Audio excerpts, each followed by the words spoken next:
Estate and Mortgage Show, your go-to spot for everything home buying, selling, and financing on News Talk 580 CFRA. Welcome back to the show, everybody. So just before the break, we were sort of talking about, what sellers should be asking their realtor, the important questions. So what should people be asking their mortgage broker when they're looking for a mortgage, Frank? Well, for any mortgage, what you're looking for, the interest rate's very important, obviously. I mean, the less the interest rate, the less interest you pay. But you have to look at your circumstances and be able to plan out for the future. And in scenarios where I get clients that say to me, Frank, I'm either buying another house or I'm going to need to increase it, that's when the little red flag goes up for me saying, they might give you a competitive rate now, but the problem is they know the penalties are going to be excessive for you to leave, so they don't have to be so aggressive when you borrow the extra money. Or, I might sell my house a year or two from now, depending on what happens. And, in those scenarios, do you really want to be with a big bank who has absolutely exorbitant penalties when you break a mortgage early? How many people break? How many people break? Less than just under 50% of Canadians do not go to final terms. So in other words, if they take a 5-year mortgage, they're breaking it before the 5-year. If you'd asked me that stat porting, before, I would have said like 80% or something like that of mortgages make it to term. Do they port it? Well, some port it, but they don't go to the term is what we're saying. But there's marital breakups, relationship. People can't afford the home, so they have to sell them. Job losses. There's a number of job reasons. Transfer. Health. We see a lot of that in Ottawa with the federal government, right? With military. You work for the government, but if you go to another, as long as you stay in the country, potentially most mortgages are portable. Yeah. But if you go to another country, then obviously you're going to sell your property and you got to break the mortgage. But the health reasons, lots. And look at what we're experiencing right now with the job losses that are out there. So, I think you do your mortgage with the big bank and you're going to be subject, and the bank will never tell you about the penalty policy. And I'll give you one example. One of the banks, I left a message for the manager, never called me back. There's a surprise because one of my clients was going with the non-bank lender. And, of course, the branch manager called the customer and said, I can't believe you're paying us out. You've been a customer of ours for 30 years. And what if we now match the rate? And the client said, no, I'm good. You know what? I've signed all the paperwork. I'm good to go where I am. That's a B lender. And it's the furthest thing from the truth because that lender is not a B lender. They've been in business for 35 years. But, again, the branches... And I think it's ignorance on her part because she doesn't know who this lender is and hasn't done her homework. She just automatically spurts out that if it's not another big bank, it's a B lender. False.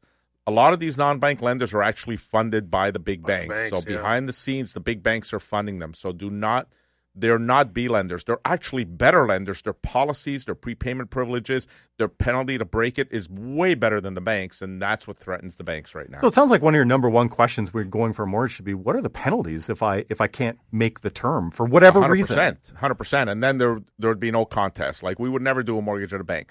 But sometimes we're stuck having to do a mortgage at a bank because the non-bank lenders are using securitization to lend the money out, and they have certain policies that they have to follow, where the banks are using clients' deposits.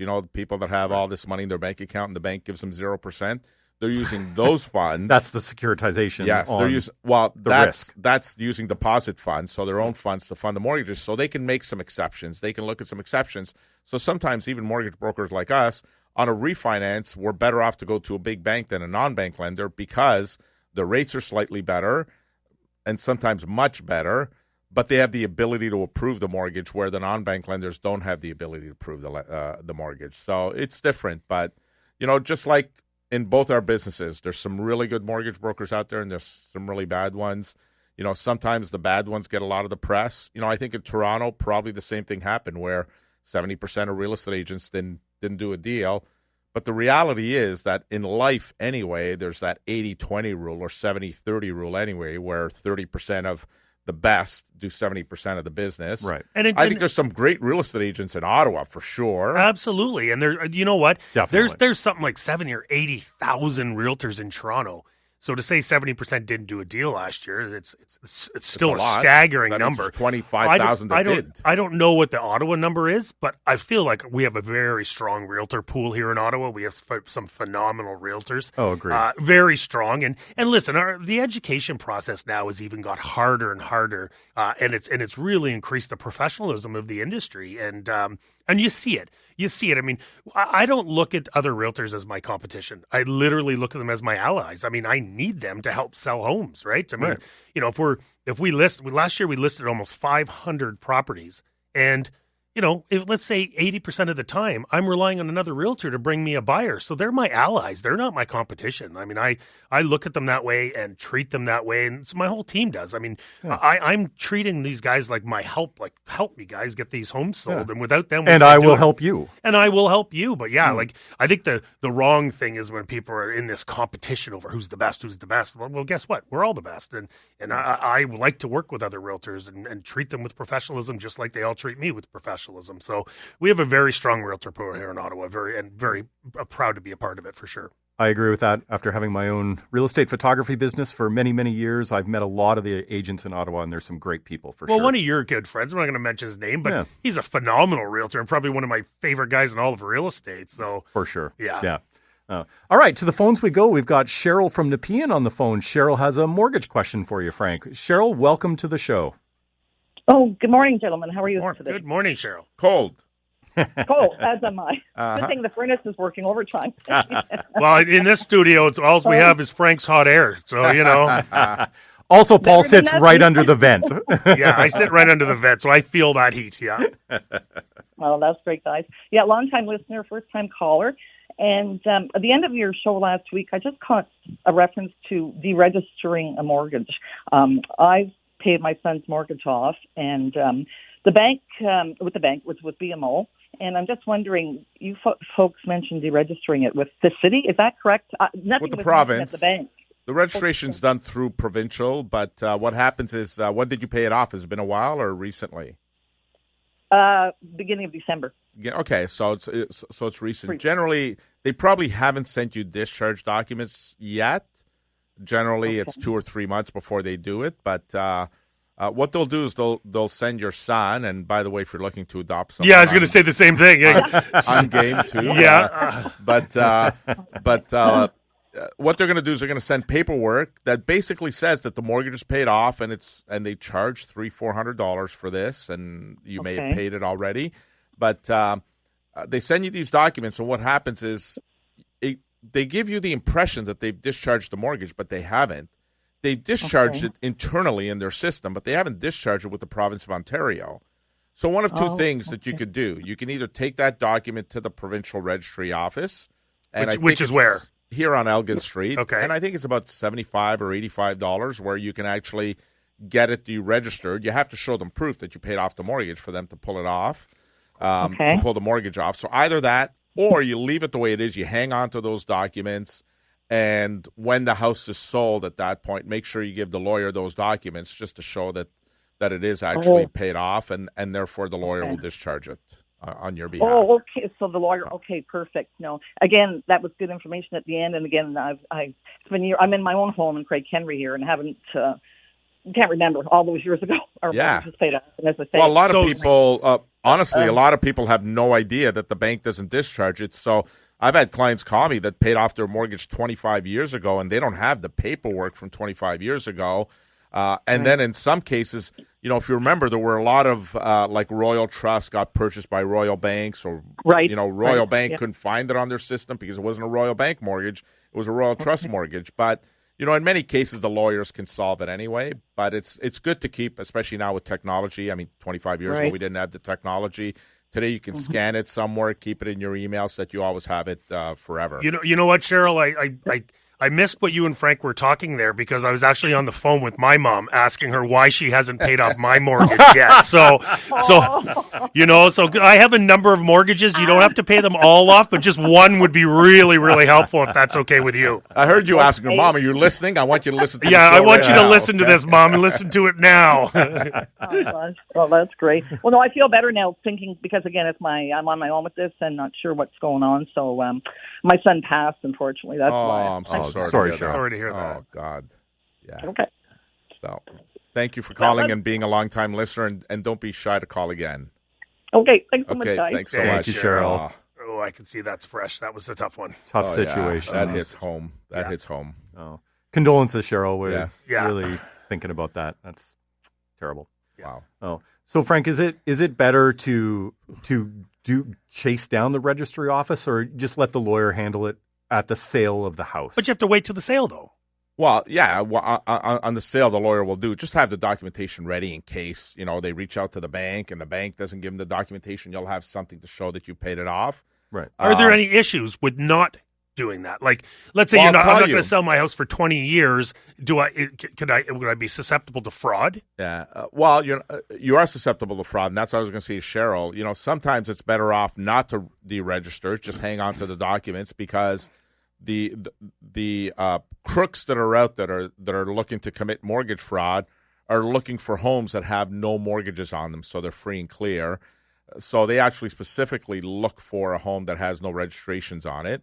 If they see that there's a mortgage registered on it, they leave it alone. So, in some cases, or you got to get title insurance to protect you in case mortgage fraud if you're going to deregister it. So feel free to call me at the office if you want, Cheryl. I'd be more than happy to pass you on to maybe somebody at a title insurance if you do want to deregister it.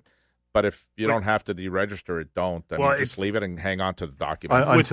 With what happened, obviously, to her son, it sounds like she's going to be selling the property, obviously. Maybe. Yeah. So maybe. Yeah.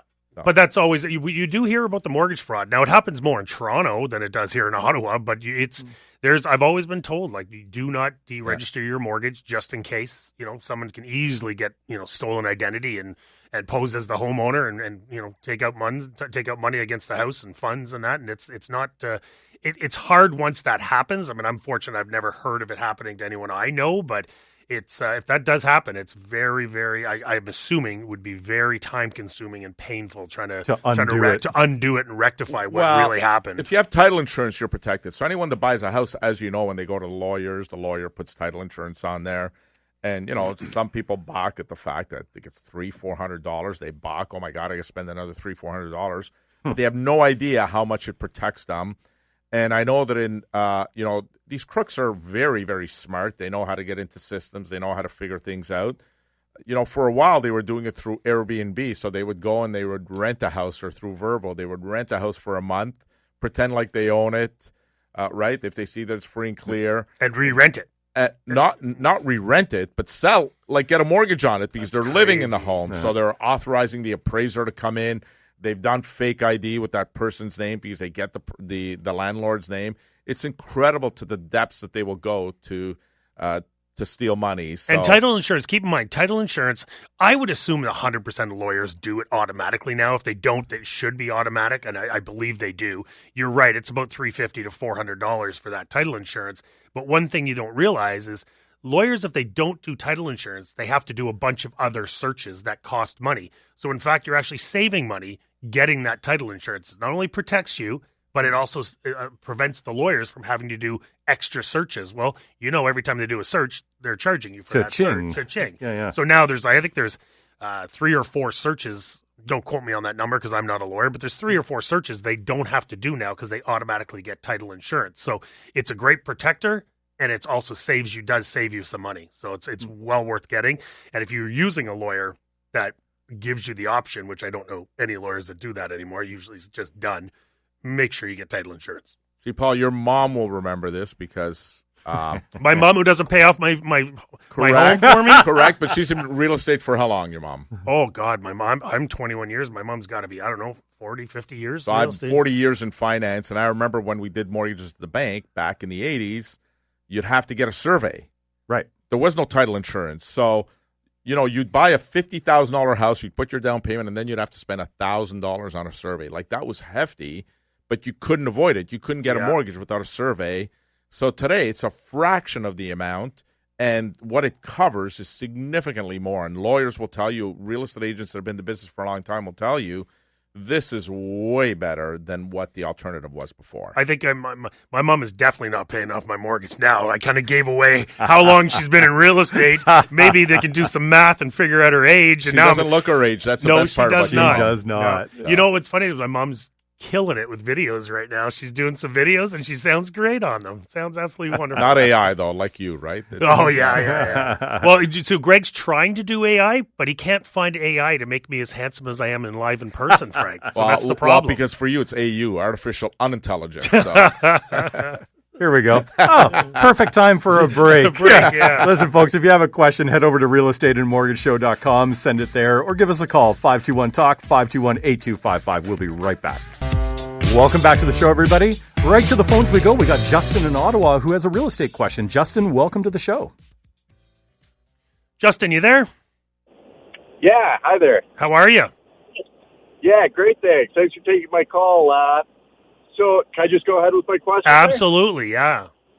Awesome. Yeah, so I'm calling about Poly B Plumbing. So that's not the guy from Jersey Shore. It's some sort of plumbing Yep. that they put in, I guess, 90s vintage home. Yep. So anyways, to get to the point, I saw a place. We liked it. We were told by the realtor, like a disclosure of sorts, that it has that plumbing in it. Realtor says it's not a big deal in Canada for some reason because of the type of water we use. But I have a plumber buddy, and he says it is, and Google says it is. So I was just kind of wondering what you guys think and, you know, what maybe mitigation measures you recommend, like take something off the offer for repiping if we really like the place. Yeah, or what you think there, yeah. So I literally just did a deal like this. I was representing the seller. They had Poly B Plumbing, and we had a couple deals fall apart because of it, and I disclosed it. I made sure I disclosed that there is Poly B Plumbing. You have to, though. Yeah, Once you realize it's there, you have to disclose it. You have to disclose it, yeah. Now, where the stigma started with Poly B Plumbing was actually the snowbirds, right? The snowbirds would go away for 4, 5, 6 months and come back and run their water, and that's where the Poly B Plumbing had the stigma of being bad. I've talked to, I know my insurance company, because I did my homework on making sure I could find insurance for this. They said, not a problem, we'll insure Poly B. Some agents, to be honest with you, some realtors said, not a chance, will we buy that? Other realtors said, not a big deal, we'll do the work. You're looking at, I mean, it's extensive because you're potentially opening up walls. I mean, in bathrooms and If you're going to redo if you're going to redo the plumbing, you're probably, depending on how big the house is. I was getting quotes of, this house was about a 2,000 square foot home, maybe about 1,800 square foot home. It had 4 bathrooms because it did have one in the basement. So, and the basement, some of it was exposed, but it was going to be about $8,000 to $10,000 is the quotes that I was getting to replace the Poly B. Like I said, my inspector didn't think it was a big deal. Yet I talked to another inspector, and they thought it was a big deal. So it's not all insurance will cover Poly B, so you have to get the right insurance to cover it. And then you just have to decide if you're comfortable with it or not comfortable with it. And like I said, 50% of people don't worry about it. 50% of people do worry about it. So, but you can definitely get insurance, but just know if you're going to fix it, you're into the betting on the size of the home, the 8,000 to 10,000 mark to fix the Poly B and replace it all.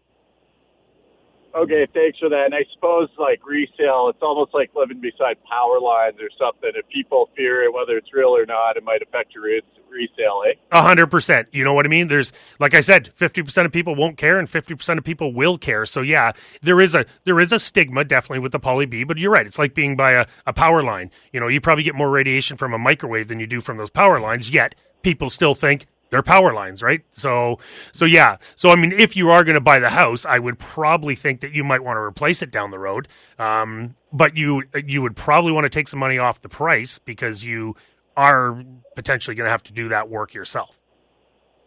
Okay. Appreciate it, guys. Yeah. And, thanks. Thanks for the call, Justin. Really appreciate it. Great call. And I'm lucky I just went through one just like that. But it's, like I said, when I talked to my insurance company, they're like, we're not worried about it. And then I talked to other insurance companies, says that, we won't touch it. So, but it really got his stigma from the snowbirds is really what it happened. Was that it? It was just plumbing sitting stagnant for 6 months at a time. And then the couplings blow. That's what happens, right? So you just have to make sure you have the right couplings and you may have to replace it. The problem, if it's just in the basement and the basement isn't finished, it's an easy fix. Right. But if you're ripping apart, bathroom walls to replace it and you got, 4 or 5 bathrooms. You're going up 2 stories to an ensuite bathroom. Stories. Yeah. It becomes expensive. But listen, I've talked to some plumbers who said it's nothing. And I talked to another plumber who said, it's not great. So it's how you view it, and like I said, it's probably 50-50.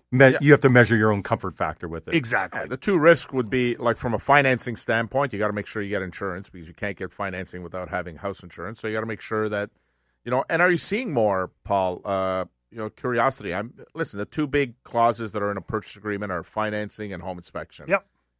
Is insurance there starting to show up? I see it 100%. Once in a while now, but I don't see it all the time, and I wonder. Well, insurance should be there, and I'll tell you why. I just had another situation with a house where we actually bought the house and we had conditional on financing, home inspection, insurance, and getting the fireplace wet certified. Right. Okay. So the fireplace failed. They basically said, you cannot use this fireplace. You need to either do an insert or tear it out or something like that. Well, guess what? The one insurance people they called said, we're not touching that. Yep. Now, we got it insured because, I used my guy and they're like, yeah, not a problem. We're fine with that.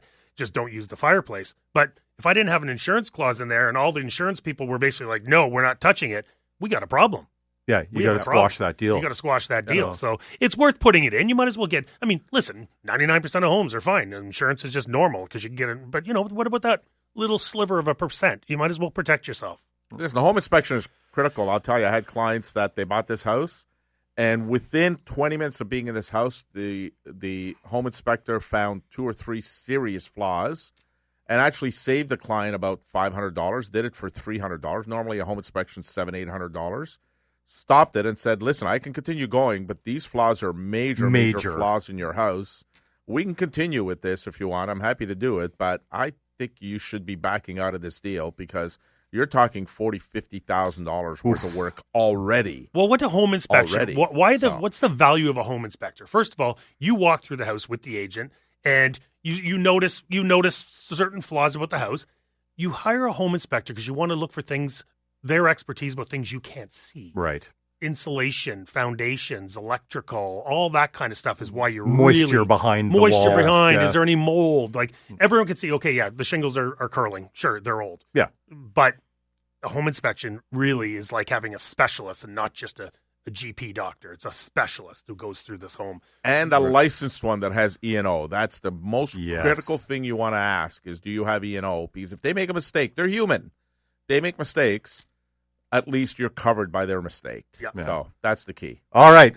Frank, birthdays? Yeah, I got a few in my company. Lillian Eade celebrated her birthday yesterday. Jeff Adams, who's been with us for a long time. And Lynn Furnell, who's been with us since day one. Happy birthday to them. Family friend, Victoria Sousa. Unfortunately, she's a Loser Leaf fan, but she celebrates her 30th birthday. She celebrates her 30th birthday this week, and then my son celebrates his 31st. Stefano celebrates his 31st birthday on Thursday. Amazing. Nice. Yeah, I actually have a very special birthday. My little girl, Taylor, turns 24 on Tuesday. Incredible. 24. 5 years old when we started the show. I know. She 5. turns 24. So happy birthday, Taylor. Happy birthday, Taylor. Wow. Great show, guys. Thank you. And remember, if you have a question between now and next week, head over to realestateandmortgageshow.com. Submit it there. Frank and Paul will get back to you as soon as they can. Have a great week, everybody. Have a great week. Continue to support local businesses and charities, everyone.